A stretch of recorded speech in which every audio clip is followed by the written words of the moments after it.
بسم اللہ الرحمن الرحیم۔ ایسے ہی دلچسپ واقعات سننے کے لیے چینل کو سبسکرائب کریں۔ دنیا میں حور کا جلوہ۔ پیارے دوستوں، شیخ عبد الواحد بن زید رحمۃ اللہ علیہ فرماتے ہیں، ایک مرتبہ ہم نے جہاد کی تیاری کی۔ میں نے اپنے ساتھیوں سے کہا کہ جہاد کے فضائل میں ہر ایک شخص 2 آیتیں پڑھنے کے لیے تیار ہو جائے۔ ایک شخص نے ایک آیت پڑھی جس کا ترجمہ یہ ہے، بے شک اللہ تعالیٰ نے مسلمانوں سے ان کی جان اور مال جنت کے بدلے میں خرید لیے ہیں۔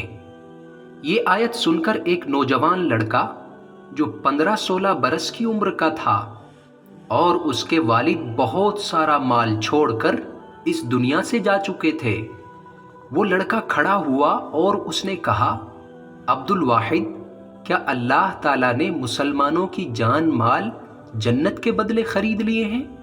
شیخ نے فرمایا، ہاں بے شک اللہ تعالیٰ نے خرید لیے ہیں۔ اس لڑکے نے کہا، میں آپ کو گواہ بناتا ہوں کہ میں نے اپنا مال اور جان جنت کے بدلے میں بیچ دیے ہیں۔ شیخ عبد الواحد نے اس سے کہا، خوب سوچ سمجھ لے، تلوار کی دھار بڑی تیز ہوتی ہے اور تو کم عمر ہے، مجھے ڈر ہے کہ شاید تجھ سے صبر نہ ہو سکے اور تو کمزور نہ پڑ جائے۔ اس نے جواب میں کہا، اے شیخ، میں اللہ سے معاملہ کروں اور پھر پیچھے ہٹ جاؤں، اس کا تو کوئی سوال ہی پیدا نہیں ہوتا۔ میں خدا تعالیٰ کو گواہ بنا کر کہتا ہوں کہ میں نے اپنا سب مال اور جان بیچ دی ہے۔ چنانچہ اس لڑکے نے گھوڑے، جنگی ہتھیار اور کچھ ضروری خرچ کے سوا سارا مال صدقہ کر دیا۔ شیخ صاحب کہتے ہیں کہ جب جہاد پر جانے کا دن آیا تو سب سے پہلے ہمارے پاس وہ لڑکا آیا اور اس نے کہا، یا شیخ السلام علیکم۔ شیخ عبد الواحد کہتے ہیں کہ میں نے سلام کا جواب دے کر کہا، خوش رہو، اللہ تعالیٰ سے تمہارا معاملہ فائدہ مند ثابت ہوا۔ پھر ہم جہاد کے لیے چلے۔ اس لڑکے کی یہ حالت تھی کہ راستے میں دن کو روزہ رکھتا اور رات بھر نماز میں کھڑا رہتا، ہماری اور ہمارے جانوروں کی خدمت کرتا تھا، جب ہم سوتے تھے تو ہمارے جانوروں کی حفاظت کرتا تھا۔ جب ہم اللہ کے راستے میں چلتے پھرتے وطن سے ہزاروں کلومیٹر دور نکل گئے، وہاں کافروں کے ساتھ جہاد ہوا تو وہ لڑکا گھوڑے پر سوار تھا۔ اسی حال میں اس کو نیند آ گئی۔ تھوڑی سی دیر کے بعد جب اس کی آنکھ کھلی تو اس نے نعرہ لگایا، میں تو عینہ مرضیہ کے پاس جانا چاہتا ہوں۔ لوگوں نے کہا، یہ لڑکا تو پاگل ہو گیا ہے، اس کا دماغ خراب ہو گیا ہے۔ وہ گھوڑا دوڑاتا ہوا میرے پاس پہنچا اور کہا، میں تو عینہ مرضیہ کا عاشق ہو گیا، تھوڑی سی جھلک اللہ تعالیٰ نے دکھلا دی ہے، اب میں دنیا میں نہیں رہنا چاہتا ہوں۔ میں نے اس کی بات سن کر کہا، بیٹا مجھے بھی تو بتاؤ یہ کیا معاملہ ہے؟ اس نے کہا، میں گھوڑے پر سوار تھا کہ مجھے نیند آ گئی، میں نے خواب میں دیکھا کہ ایک آدمی کہہ رہا ہے، چلو تمہیں عینہ کے پاس لے چلوں۔ میں نے کہا، لے چلو۔ پھر وہ آدمی مجھے ایک خوبصورت باغ میں لے گیا جہاں چند حسین و جمیل لڑکیاں تھیں، ان کے حسن کو دیکھ کر میں حیران ہو گیا۔ پھر اس آدمی نے ان لڑکیوں سے کہا، یہ عینہ مرضیہ کا شوہر ہے۔ میں نے ان لڑکیوں سے پوچھا، عینہ کہاں ہے؟ انہوں نے جواب دیا، وہ آگے ہے، ہم تو اس کی خدمت کرنے والی ہیں، آپ آگے جائیں۔ میں آگے گیا تو دیکھا کہ ایک خوبصورت باغ ہے، اس کے کنارے پر خوبصورت لڑکیاں ہیں۔ وہ لڑکیاں اتنی حسین ہیں کہ ان کے حسن و جمال کو دیکھ کر کوئی تعریف کیے بغیر نہیں رہ سکتا۔ انہوں نے مجھے دیکھا تو مجھ سے کہا، خوش آمدید اے اینا کے خاوند۔ میں نے ان کو سلام کیا اور پوچھا تم میں اینا کون ہے؟ انہوں نے کہا ہم تو اس کی نوکرانیاں ہیں، ہم میں سے کوئی اینا نہیں، آپ اور آگے جائیں۔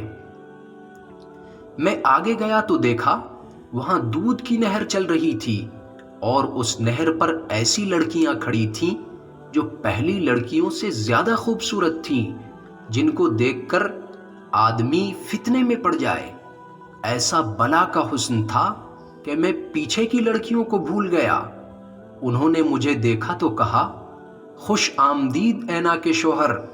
میں نے ان کو سلام کر کے پوچھا تم میں اینا کون ہے؟ انہوں نے کہا ہم کہاں اینا کہاں، ہم تو اس کی نوکرانیاں ہیں، آپ آگے چلے جائیں۔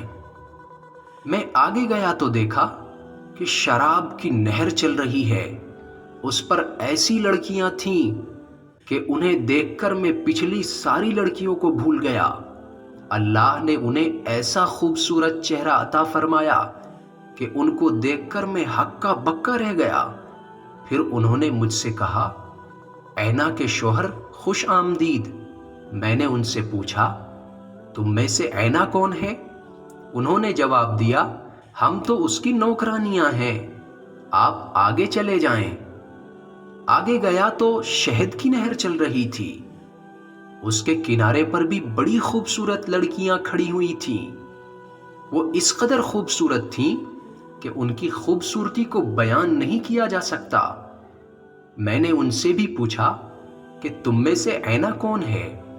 انہوں نے بھی وہی جواب دیا کہ ہم تو اس کی نوکرانیاں ہیں، آپ آگے چلے جائیں۔ میں آگے بڑھا تو دیکھا سفید موتی کا خوبصورت خیمہ جگمگ جگمگ کر رہا تھا، وہ دور ہی سے چمکتا ہوا دکھائی دے رہا تھا۔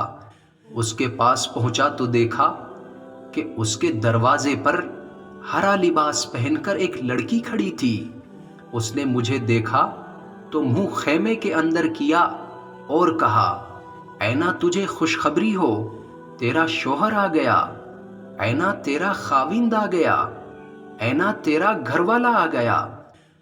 میں اس خیمے کے اندر گیا تو سارا خیمہ نور سے روشن تھا، خوبصورت قالین بچھے ہوئے تھے اور خیمے کے اندر بیچ میں ایک تخت لگا ہوا تھا۔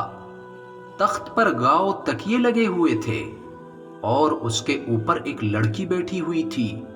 ایسا حسن و جمال تھا جس کو دیکھ کر آدمی کا کلیجہ ہی پھٹ جائے۔ جب میں نے اسے دیکھا تو کہا اچھا تو اینا ہے؟